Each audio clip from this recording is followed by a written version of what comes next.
ഇപ്പോൾ കിട്ടിയ ഒരു വാർത്തയിലേക്ക്. പത്തനംതിട്ടയിൽ വൃദ്ധനെ കിണറ്റിൽ മരിച്ച നിലയിൽ കണ്ടെത്തി. പന്തളം കടക്കാട് തെക്ക് ചിറക്കരോട്ട് വീട്ടിൽ വി.കെ. കോശിയാണ് മരിച്ച നിലയിൽ കണ്ടെത്തിയത്. 40 അടിയോളം താഴ്ചയിലെ കിണറ്റിലാണ് മൃതദേഹം കണ്ടെത്തിയത്. 50 കിലോയോളം ഭാരമുള്ള ഇഷ്ടിക ശരീരത്തിൽ കെട്ടിയിരുന്നു.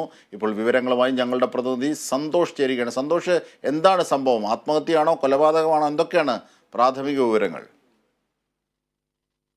ഏപ്രിൽ 7 വൈകുന്നേരം വീട്ടിൽ നിന്ന് വഴക്കിട്ട് ഇറങ്ങിയതായിരുന്നു കോശിയെ ഇന്നാണ് തൊട്ടടുത്തുള്ള ഒരു കിണറ്റിൽ മരിച്ച നിലയിൽ കണ്ടെത്തിയത്. പുഴു മരിച്ച നിലയിലായിരുന്നു ഈ മൃതദേഹം ഉണ്ടായിരുന്നത്.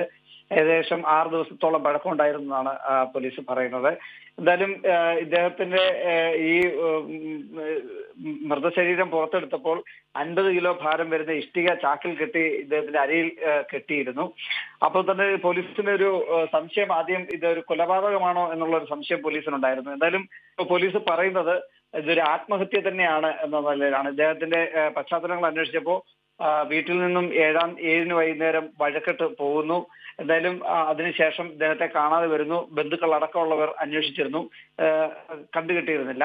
അങ്ങനെ ആണ് ഇന്ന് അദ്ദേഹത്തെ മരിച്ച നിലയിൽ കിണറ്റിൽ കണ്ടെത്തിയത്. പോലീസ് പറയുന്നത് ആത്മഹത്യ തന്നെയാണെന്നാണ്. എന്തായാലും ഇപ്പോൾ ഈ കോശിയുടെ മൃതദേഹം പത്തനംതിട്ട ജനറൽ ആശുപത്രിയിലാണുള്ളത്. നാളെ മാത്രമേ ഇത് പോസ്റ്റ്മോർട്ടം ചെയ്യാൻ കഴിയുള്ളൂ. പോസ്റ്റ്മോർട്ടത്തിന് ശേഷം മൃതദേഹം ബന്ധുക്കൾക്ക് വിട്ടു നൽകുമെന്ന് പോലീസ് അറിയിച്ചിട്ടുണ്ട്. അജിംഷാദ്. ശരി, സന്തോഷം.